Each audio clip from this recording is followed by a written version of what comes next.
সম্প্রতি চট্টগ্রাম প্রশিক্ষণ যুদ্ধবিমান বিধ্বস্ত হয়, আর সেই দুর্ঘটনায় মারা যান পাইলট অসীম জাওয়াদ।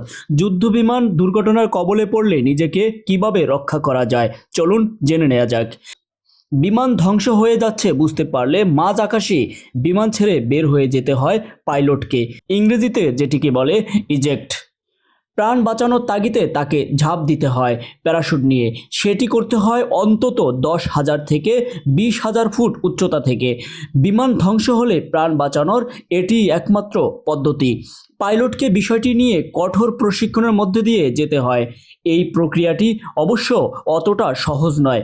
যুদ্ধ বিমান চলে প্রচণ্ড গতিতে, আবার সেটি ধ্বংস হলেও নিচে পড়তে থাকে অনেক গতিতে। তাই এমন অবস্থায় বিমান থেকে বের হয়ে যাওয়া সহজ নয়। অবশ্য বিমানের নকশা করার সময় বিষয়টি খেয়াল রেখেই করা হয়। এখানকার অত্যাধুনিক যুগের যুদ্ধবিমান স্বয়ংক্রিয় পদ্ধতি থাকে পাইলটের ইজেক্ট করার জন্য। প্রাণের ঝুঁকি নিয়ে ইজেক্ট করতে হয় পাইলটদের। সিটের নিচে থাকে রকেটের মতো একটি বস্তু, যেটিতে আগুন লাগলে ওই রকেট সিট সহ পাইলটকে বিমান থেকে বাইরে শূন্যে ছুড়ে দেয়। রকেটের একটি অংশে আগুন ধরলে সেটি চালু হয়, এজন্য শুধুমাত্র একটি সুইচ চাপতে হয় পাইলটকে। এরপরই পাইলট ককপিটের বাইরে বেরিয়ে যান, যাকে বলা হয় ব্লো আপ। যদিও প্রচণ্ড গতিতে কাজটি হয় বলে এর ফলে কাঁধ ও কলারবোনে চোট পাওয়ার সম্ভাবনা মারাত্মক। বিমান আরোহণের পর পাইলটের পিঠে প্যারাশুট তো থাকেই, সিটের সাইডে থাকে লিভার। পাইলট বিমান থেকে ইজেক্ট করতে চাইলে সেই লিভারটিতে টান দেন, ফলে সেটি রকেট ফায়ার চার্জ করে। রকেটটি অত্যন্ত শক্তিশালী। আগুন ধরলেই রকেট বুস্টার সিট সহ যুদ্ধবিমানের বাইরে বেরিয়ে আসে। কয়েক সেকেন্ডের মধ্যে বিমান থেকে শূন্যে ভাসতে শুরু করে বিমান চালক। শূন্যে ভাসার পর প্রথম সিট খুলে পড়ে যায় নিচে থেকেই। পাইলট মুক্ত হয়ে যান শূন্যে। ওই অবস্থায় ভাসতে ভাসতে আরও একটু নিচে নামেন, কারণ 14,000 ফুটের উপরে প্যারাশুটের কাজ করতে সমস্যা হয়। উচ্চতা আন্দাজ করে একটা দড়ির মতো অংশ টেনে ক্যানোপিটা বের করতে হয়। খুলে যায় প্যারাশুট, তবে এতে শির দ্বারায় চোট লাগার আশঙ্কা থাকে। অত্যাধুনিক ইজেকশন সিটে একটি ইজেকশন গান থাকে, শুধু সিটের হ্যান্ডেল তুলেই এটি চালু হয়ে যায়। সিট সহ পাইলট বিমানের বাইরে বেরিয়ে আসেন।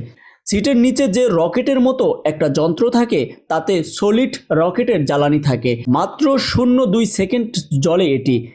এই রকেটের শক্তির তোড়ে বাতাসে প্রায় 100 ফুটের মতো উড়ে যায় সিটটি। মোটামুটি 10,000 ফুট উচ্চতায় কাজ শুরু করে প্যারাশুট। চেয়ারের হাতল টানা থেকে প্যারাশুট খোলা পর্যন্ত সময় লাগে মাত্র 3 সেকেন্ড। উচ্চতা যদি 20 থেকে 30,000 ফুট হয়, তাহলে প্যারাশুট তখনই না খুলতে পারেন চালক। ওই উচ্চতায় অক্সিজেনের অভাব যেন না হয়, সেজন্য সিটের নিচে থাকে অক্সিজেন বোতলও। প্যারাশুট খুলে গেলেই সিটটির নিচ থেকে পড়ে যায়, তার আগে নয়। আরও শক্তপোক্তভাবে মাটিতে পা রাখতে পারেন পাইলট।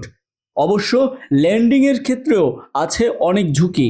সিট ইজেক্ট করার সময় অভিকর্ষীয় বল সাধারণের তুলনায় প্রায় 14 থেকে 16 গুণ বেশি হয়। গতি থাকে মারাত্মক। প্যারাশুট ও বিস্ফোরণের সম্ভাবনাও থাকে। শরীরে বড় চোটের সম্ভাবনাও থাকে। কাঁধে চোট পাওয়ার সম্ভাবনাই থাকে বেশি, কারণ ইজেক্টের সময় মাথা ঢেকে যেতে পারে বুকের মধ্যে। তাছাড়া পাইলটের মুখে মাস্ক ও মাথায় হেলমেটও থাকে, যার ওজন প্রায় 7 কেজি। মহাকর্ষীয় বল মারাত্মক হওয়ায় গতি আরও বেড়ে যায়, ফলে মাথা উপর নিচ হতে থাকে বারবার। এর ফলে পা ভাঙার সম্ভাবনাও থাকে। তবু প্রাণ বাঁচানোর চেয়ে বড় কিছু নেই, তাই এই কাজগুলো করতে হয় পাইলটদের। এই বিষয়টি তাদের প্রশিক্ষণেরই অংশ।